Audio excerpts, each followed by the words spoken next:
Hello everyone, मैं मिथुन सिंह स्वागत करता हूं आप सभी का। आशा करता हूं आप सभी बहुत अच्छे होंगे। बात करेंगे कोल्हान यूनिवर्सिटी के प्रीवियस ईयर क्वेश्चन पेपर की। सेमेस्टर आपका होगा थर्ड, बीएड सेमेस्टर थर्ड के प्रीवियस ईयर क्वेश्चन पेपर को हम लोग देखेंगे। असेसमेंट फॉर लर्निंग पेपर का नाम है। पेपर की अगर संख्या की बात करूँ तो ये आपका 9th पेपर है। 2022 का ये क्वेश्चन पेपर है। इससे पहले मैंने कुछ और भी वीडियोज़ अपलोड कर रखी है, एक ही प्लेलिस्ट में जाकर आप सभी वीडियो को देख सकते हैं। आगे बढ़ें उससे पहले मैं आपको बता दूं, पिछले 5 साल के लिए एक अलग से प्लेलिस्ट बना दी गई है, वहां से जाकर के आप सभी पेपर को देख सकते हैं। ठीक है जी। एक बड़े भाई होने के नाते मैंने खुद मास्टर ऑफ एजुकेशन कर रखा है, एमएड कर रखा है, तो मैं आपको इतनी बात बता सकता हूँ, अगर आपको अच्छे से तैयारी करनी है, 80-90% स्कोर करना है, तो आप क्या करें, पिछले 5 साल के क्वेश्चन पेपर के पीडीएफ को प्रिंट करा लें और स्टडी टेबल पर रख कर पढ़ें। इससे बेहतर तरीका कुछ और हो नहीं सकता है। अगर आप पिछले 5 साल के क्वेश्चन पेपर को उलट पुलट के सभी क्वेश्चंस को अगर आप एक दिए गए टाइम के अकॉर्डिंगली बना लेते हो तो आप विनर हो, पहली बात। दूसरी बात, 49 रुपीज़ में ये पिछले 5 साल के क्वेश्चन पेपर की पीडीएफ आपको अवेलेबल करा दी जाएगी और 199 रुपये में आपको सजेशन मिल जाएगा। अभी सजेशन क्या होता है, वेरी इंपॉर्टेंट क्वेश्चन जो बार बार फ्रीक्वेंटली एग्जामिनेशन में आते हैं, मॉडिफाई होकर भी आते हैं, तो मैंने उन सभी चीज़ों को ध्यान में रखते हुए आपके लिए ये सजेशन तैयार किया है। सजेशन हिंदी में भी है, इंग्लिश में भी है। जिसको हिंदी में चाहिए हिंदी में मिल जाएगा, जिसे इंग्लिश में चाहिए उसे इंग्लिश में प्रोवाइड कर दिया जाएगा। जो लेना चाहते हैं यहाँ से मेरी ईमेल आईडी देख लें, yourmithunsingh@gmail.com पे आप मुझे मेल कर सकते हैं। इंस्टा पे अगर आप डू फॉलो मी @imithunsingh। बाकी आप मुझे व्हाट्सअप भी कर सकते हैं 7979054474 पे। तो चलिए, कोल्हान के जो BEd semester third assessment for learning का पेपर है वो ओपन करते हैं, किस तरह का सवाल पूछा गया था। यहाँ से आप देख पाएंगे ये असेसमेंट फॉर लर्निंग का पेपर है, 2022 का क्वेश्चन पेपर है। टोटल 80 जो है नंबर आप यहाँ से ला सकते हैं। समय आपको 3 घंटे का मिलेगा, 3 आवर्स का मिलेगा। पहला जो है क्वेश्चन या फिर पहला जो ग्रुप है वो 10 सवाल के लिए है और हर एक क्वेश्चन के लिए आपको एक नंबर मिलेगा करेक्ट आंसर के लिए। क्या है पहला question, what is the main characteristic of objective test. वस्तुनिष्ठ परीक्षण की मुख्य विशेषता क्या है, ये आप बताएं। ठीक है, ऑप्शन यहाँ से आप देख सकते हैं, वैधता यानी कि वैलिडिटी, दूसरा है रिलायबिलिटी यानी कि विश्वसनीयता, तीसरा है ऑब्जेक्टिविटी यानी कि वस्तुनिष्ठता, और चौथा है ऑल ऑफ दीज यानी कि इनमें से सभी। Question number B, the square root of variance is. प्रसरण का वर्गमूल क्या कहलाता है, स्टैंडर्ड एरर यानी कि मानक त्रुटि, एरर वेरिएशन यानी कि त्रुटि प्रसरण, फिर है स्टैंडर्ड डेविएशन यानी कि मानक विचलन, और चौथा ऑप्शन है डेविएशन क्वोशिएंट यानी कि विचलन लब्धि। क्वेश्चन नंबर थर्ड, देखिए मैं एमसीक्यू आपको नहीं करा रहा हूं, मैं आपको बता दूं एमसीक्यू के लिए अलग से एक वीडियो हम लोगों ने सोचा है, प्लान किया है। जैसे ही आपका एग्जाम शेड्यूल आता है तो ये एमसीक्यू की वीडियो आपको मिल जाएगी। पहला क्वेश्चन देखिए क्या है, which of the following non parametric test, निम्नलिखित में से कौन सा गैर प्रचलित परीक्षण है। एनालिसिस ऑफ कोवेरिएंस यानी कि सहप्रसरण विश्लेषण, दूसरा है एनालिसिस ऑफ वेरिएशन यानी कि प्रसरण विश्लेषण, तीसरा है मीडियन टेस्ट यानी कि मध्यम परीक्षण, चौथा ऑप्शन आपको आखिरी ऑप्शन जो है वो है क्रिटिकल रेशियो यानी कि क्रांतिक अनुपात। Question number D, which of the following is an example of summative evolution for standard 9, निम्नलिखित में से कौन सा कक्षा 9वीं के शब्द संरचना के मूल्यांकन का उदाहरण है। पहला है क्वार्टरली एग्जामिन यानी कि त्रैमासिक परीक्षा, फिर है हाफ ईयरली यानी कि 6 महीने वाली परीक्षा, फिर है एनुअल एग्जामिनेशन यानी वार्षिक परीक्षा, और मिड टर्म एग्जाम यानी कि मध्यकालीन परीक्षा। क्वेश्चन नंबर 5, स्टैटिक्स इज, सांख्यिकी क्या है। सैंपल कैरेक्टरिस्टिक्स यानी कि एक नमूना है, दूसरा है पॉपुलेशन कैरेक्टरिस्टिक एक जनसंख्या विशेषता है, अननोन यानी कि अपरिचित, चौथा ऑप्शन है नॉर्मली डिस्ट्रीब्यूटेड यानी कि समान रूप से विचलित।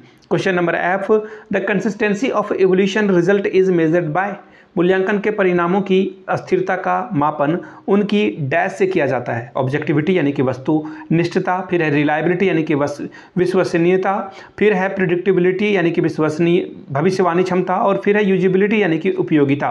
Question number G, Likert method is use to prepare a. Likert की जो प्रयोग विधि है उससे क्या मापते हैं या क्या प्रयोग में लाया जाता है। अचीवमेंट टेस्ट के लिए आप करते हैं इसका प्रयोग, या फिर एप्टीट्यूड टेस्ट यानी कि अभिक्षमता परीक्षण में, एबिलिटी टेस्ट यानी कि योग्यता परीक्षण, और चौथा है एटीट्यूड टेस्ट यानी कि अभिवृत्ति परीक्षण के लिए इसका उपयोग किया जाता है। आगे बढ़ेंगे क्वेश्चन नंबर एच की ओर। Rorschach ink board test is related to measure of, ये क्लास 11th या 12th के एनसीईआरटी वाले बुक में आपको देखने को मिल जाएगा, वहां से आप इसे देख सकते हैं। ठीक है, क्या बोला गया है, रेसा का स्याही धब्बा परीक्षण या विधि मापन संबंधित है, किससे संबंधित है, ये सवाल आपसे पूछा गया है। इंटेलिजेंस यानी कि बुद्धि से। फिर क्या बोला गया है, एटीट्यूड यानी कि अभिवृत्ति, एप्टीट्यूड यानी कि जो है अभिक्षमता या फिर पर्सनालिटी यानी कि व्यक्तित्व की बात की जा रही है। ठीक है, चलिए आगे बढ़ते हैं। Which of the following is an unstructural tool, निम्नलिखित में से कौन सा असंरचित परीक्षण है? एटीट्यूड स्केल यानी कि अभिवृत्ति पैमाना, ऑब्जेक्टिविटी टेस्ट यानी कि वस्तुनिष्ठ परीक्षण, फिर है इंटेलिजेंट टेस्ट यानी कि बुद्धि परीक्षण। ठीक है, इसी तरह से जो है आगे देख लेते हैं। यहाँ पे थोड़ा सा इरेज हो गया है, एनपीसी जो है, सॉरी यहाँ पे मिल गया है ये एनपीसी का जो है फुल फॉर्म क्या है वो आपसे पूछा गया है। नॉर्मल पॉसिबल कर्व है ये, फिर है न्यू पॉलिसी कर्व यानी कि नई योजना वक्र, फिर है नॉर्मल प्रोबेबिलिटी कर्व यानी कि सामान्य प्रायिकता चक्र, और चौथा ऑप्शन आपको दिखेगा इनमें से सभी।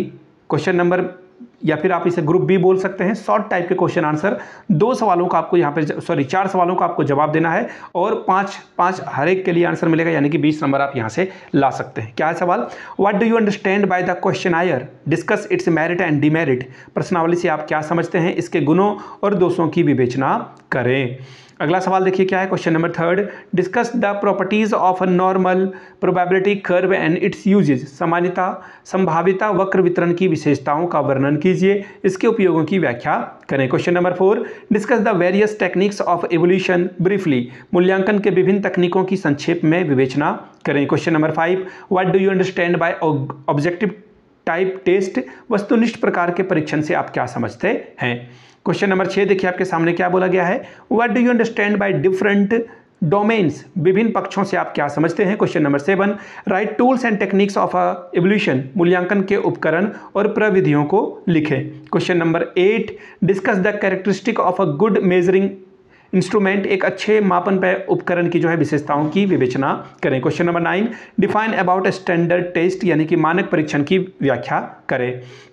बात करेंगे ग्रुप सी की, लॉन्ग टाइप के क्वेश्चन आंसर की। 12.5 नंबर करके आपको हर एक सवाल के लिए मिलेगा। क्या है क्वेश्चन नंबर 10 में, discuss the steps of a test construction in special reference to standardised achievement test. मानवीकृत उपलब्धि परीक्षण के विशेष संदर्भ में परीक्षण निर्माण के चरणों की विवेचना करें। Question number 11, what is sociometric method. Describe the major method of analysis the sociometric data. समाजमितीय विधि क्या है। समाजमितीय आंकड़ाओं का विश्लेषण के लिए प्रमुख विधियों का वर्णन कीजिए। Question number 12, what do you mean by attitude. Describe the Likert scale use for the measuring attitude. मनोवृत्ति से आप क्या समझते हैं। मनोवृत्ति मापन के लिए प्रयुक्त लिकर्ट स्केल का वर्णन करें। Question number 13, how measurement is related to evolution, illustrate with example. मापन मूल्यांकन से किस प्रकार भिन्न है, उदाहरण के साथ बताइए। Question number 14, establishment for norms is considered necessary for the standard test, explain it। मानवीकृत परीक्षण के लिए मानक स्थापित करना आवश्यक है, इसकी व्याख्या करें। Question number 15, discuss the concept and importance of a question bank. प्रश्न बैंक के प्रत्यय और महत्व की चर्चा करें। क्वेश्चन नंबर 16, एसडी निकालने के लिए बोला जा रहा है स्टैंडर्ड डेविएशन। क्लास इंटरवल आपको दिया गया है और फ्रीक्वेंसी यहाँ से आपको देखने को मिल जाएगा। ठीक है, इसको निकालना है आपको। मैं आपको बता दूं पिछले 5 साल के क्वेश्चन पेपर की पीडीएफ आपको 49 रुपये में प्रोवाइड कर दी जाएगी। साथ ही 199 रुपये में आपको सजेशन प्रोवाइड कर दिया जाएगा। सजेशन में यानी कि important question with solution, Hindi में चाहिए तो हिंदी में मिल जाएगा, इंग्लिश में चाहिए तो इंग्लिश में आपको प्रोवाइड कर दिया जाएगा। जिसे लेना होगा यहाँ से मेरी ईमेल आईडी देख लें। ठीक है, yourmithunsingh@gmail.com पे आप मुझे मेल कर सकते हैं। इंस्टा पे अगर आप हो डू फॉलो मी @imithunsingh। बाकी आप मुझे व्हाट्सअप कर सकते हैं 7979054474 पे। वीडियो को आपने यहाँ तक देखा, प्यार दिया, इसके लिए आप सभी का शुक्रिया। Have a good day.